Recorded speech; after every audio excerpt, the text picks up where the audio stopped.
ओम ब्रह्मानंदम परम सुखदम केवलम ज्ञानमूर्तिम द्वंद्वातीतम गगन सदिशम तत्वमस्यादिलक्ष्यम् एकम नित्यं विमलं अचलं सर्वधी साक्षिभूतम् भावातीतं त्रिगुणरहितं सद्गुरुं तं नमामि। हम आगे कहेंगे, आप लोग पीछे पीछे कहिएगा। श्री राम जय जय राम, श्री राम जय जय राम, श्री राम जय राम जय जय राम, श्री राम जय राम। जय रघुनंदन जय सिया राम, सीताराम जय सीताराम, जय रघुनंदन जय सिया राम, सीताराम जय सीताराम। जप ले राम का नाम, अंत समय में आएगा काम। जप ले राम का नाम, अंत समय में आएगा काम। जग की दौलत है बेकार, अंत समय में न आएगी काम। जग की दौलत है बेकार, अंत समय में न आएगी काम। राम श्याम है तेरे नाम, सीता राधा एक समान। राम श्याम है तेरे नाम, सीता राधा एक समान। जप ले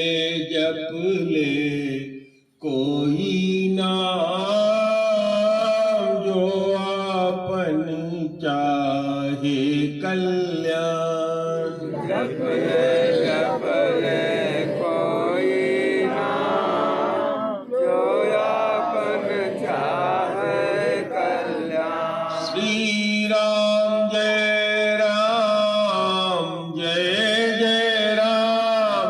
जय सिया राम जय सिया राम, श्री राम जय राम जय राम, जय सिया राम जय सिया राम।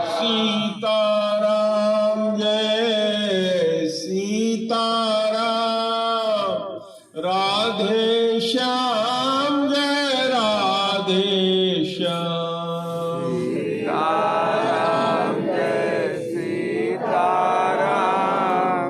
राधे श्याम जय राधे श्याम। जय रघुनंदन जय सिया राम, राधे श्याम जय राधे श्याम। जय रघुनंदन जय सिया राम, राधे श्याम जय राधे श्याम। जप ले कोई नाम, जो आपन चाहे कल्याण। जप ले कोई नाम, जो आपन चाहे कल्याण। एक बार प्रेम से बोलो गुरुदेव भगवान की जय। आप लोगों से चर्चा हो रही है कि एक बार नारद जी भगवान श्री कृष्ण जी के पिता वसुदेव जी के यहाँ पधारे। वसुदेव जी ने उनका स्वागत किया। वसुदेव जी ने पूछा कि हे महाराज, आपका आगमन किसी भी गृहस्थ के घर में, किसी संत का आगमन तो उस गृहस्थ के उन्नति के लिए, उन्नयन के लिए होता है। तो उन्होंने कहा कि महाराज, किसी ऐसे जीव के लिए, विशेष रूप से मनुष्य के लिए जिसकी मृत्यु कुछ दिन बाद निश्चित सुनिश्चित है, उसके लिए आत्यंतिक क्षेम क्या है, माने क्या करे वो जिससे उसका कल्याण हो जाए, तो उसको मुझे बताइए। तो उन्होंने कहा कि हे वासुदेव जी, जो आप पूछ रहे हो इसी तरह की बात राजा निमि के यहाँ जब वो यज्ञ कर रहे थे तो 9 योगेश्वर पहुंचे थे। उन 9 योगेश्वरों से राजा निमि ने पूछा था, उसमें मैं चर्चा करता हूँ। और आप लोगों के लिए मैं बताऊं कि श्रीमद् भागवत की कथा नैमिषारण्य में सूत जी सौनकादि 88,000 ऋषियों को सुना रहे हैं। और यह वही कथा है जो सुखदेव जी ने परीक्षित जी को सुनाया था। परीक्षित जी के लिए क्या था कि 7 दिन में उनकी मृत्यु का श्राप दे दिया था श्रृंगी ने, और 7वें दिन उनकी मृत्यु निश्चित थी। यानी हमारी आपका भी जो 7 दिन के अंदर ही मृत्यु आती है, आप इसी 7 दिन में से किसी एक दिन पैदा होते हैं और इसी किसी 7 दिन में से एक दिन शरीर छोड़ के चले जाते हैं। तो हमें भी अपने आत्यंतिक क्षेम पर विचार करना चाहिए। ये जो योगेश्वर थे, इनके बारे में हमने आपसे चर्चा किया है कि ऋषभ देव के 100 पुत्रों में प्रथम पुत्र उनके भारतवर्ष के अधिष्ठाता हुए, जिनके नाम पर अजनाभ वर्ष से बदलकर भारतवर्ष नाम पड़ा। उनके 9 अन्य पुत्र जो पूरे विश्व में 9 द्वीप थे, उन 9 द्वीपों के अधिष्ठाता हुए, राजा हुए। 9, 9, 18, 1, 19। और जो उनके 81 पुत्र थे वो ब्राह्मण हो गए। उन लोगों ने मीमांसा दर्शन के अनुसार भगवान को प्राप्त करने का जो उपाय है, यज्ञ करना, पूजा करना, हवन करना, कैसे प्रभु की प्राप्ति की जाए, इसको अपना लिया था। उन्हीं के 9 पुत्र जो योगेश्वर हो गए थे, जिनको कहीं भी जाने का अधिकार था, जिनका नाम था कवि, हरि, अंतरिक्ष, प्रबुद्ध, पिप्पलायन, आविर्भूत, द्रुमिल, चमस और करभाजन। श्रीमद् भागवत में इन लोगों की जो कथा है बहुत ही आवश्यक है जानना, बताना भागवत सुनाते समय। लेकिन कितना सुन पाते हैं आप लोग, वो एक अलग विषय है। आप लोगों से एक एक योगेश्वरों की कथा हम लोग एक एक रविवार को जब यहाँ शिविर में चर्चा करते हैं, तो कवि और हरि और अंतरिक्ष जी की चर्चा पिछले बार हो चुकी थी, जिस पर श्री चंद वर्मा जी ने बता दिया था कि क्या उससे ग्रहण किया था। इससे पिछले बार प्रबुद्ध जी की कथा हमने सुनाई थी कि प्रबुद्ध जी ने क्या बताया था। तो धूपचंद वर्मा जी से मैं चाहूंगा कि प्रबुद्ध जी ने क्या उपदेश दिया, क्या बताया था जनक जी को। और जनक जी के परिवार के जो निमि थे वो सब लोग जनक ही कहलाते थे, क्योंकि जनक उनकी टाइटल थी। राजा निमि के खानदान में ही जितने लोग हुए हैं सब जनक ही कहलाते थे। राजा निमि भी उसमें जनक ही कहलाते हैं। तो प्रबुद्ध जी ने क्या बताया था ये आप बताइए, और अपनी कॉपी लेके यहाँ आ जाइए, नजदीक मेरे पास आ जाइए। यहाँ आप बोलेंगे तो माइक से आपको मैं माइक दे दूंगा, उससे आप बोलेंगे। बैठ जाइए, इस पे बैठ जाइए।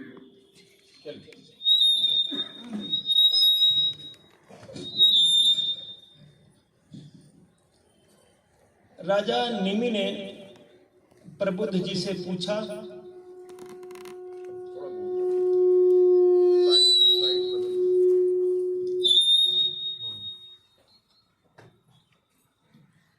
इस माया से पार जाने का मार्ग बतलाइए। ये माया अत्यधिक दुस्तर है। ये माया भगवान का ही स्वरूप है।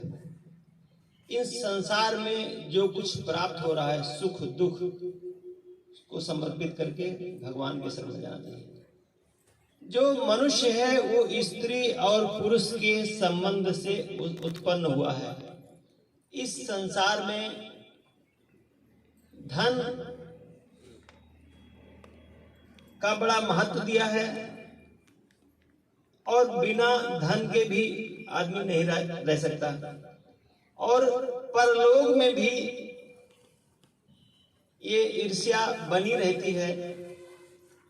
वहां भी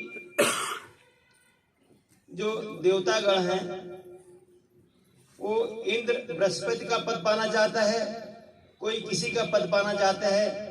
तो उन जैसे इस संसार में है वैसे वहां भी ये ईर्ष्या द्वेष बना रहता है। तो उन्होंने पूछा इसका उपाय क्या है कि इससे मुक्ति मिले।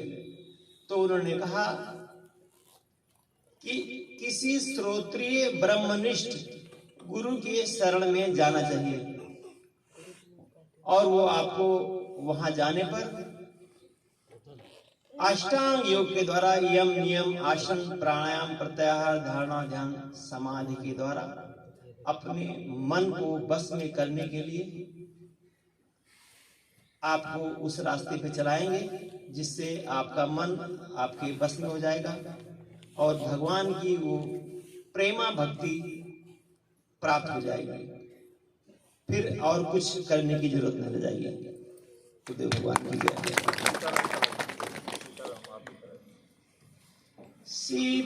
सीताराम सीताराम सीताराम जय सीताराम।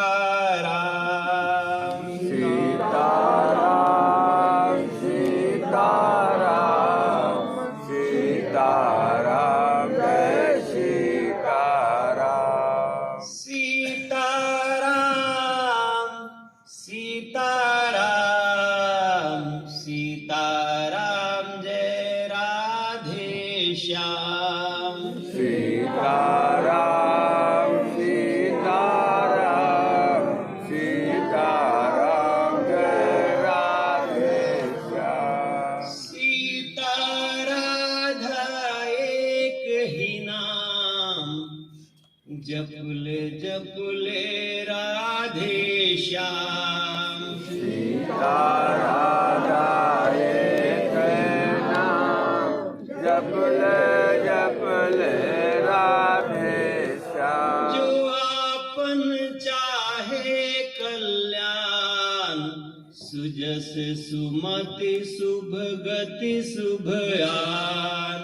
जो आपन चाहे कल्याण सुजस सुमति शुभ गति शुभ नाम। सीता राधा एक ही नाम जपले जपले राधे श्याम। सीता राधा एक ही नाम जपले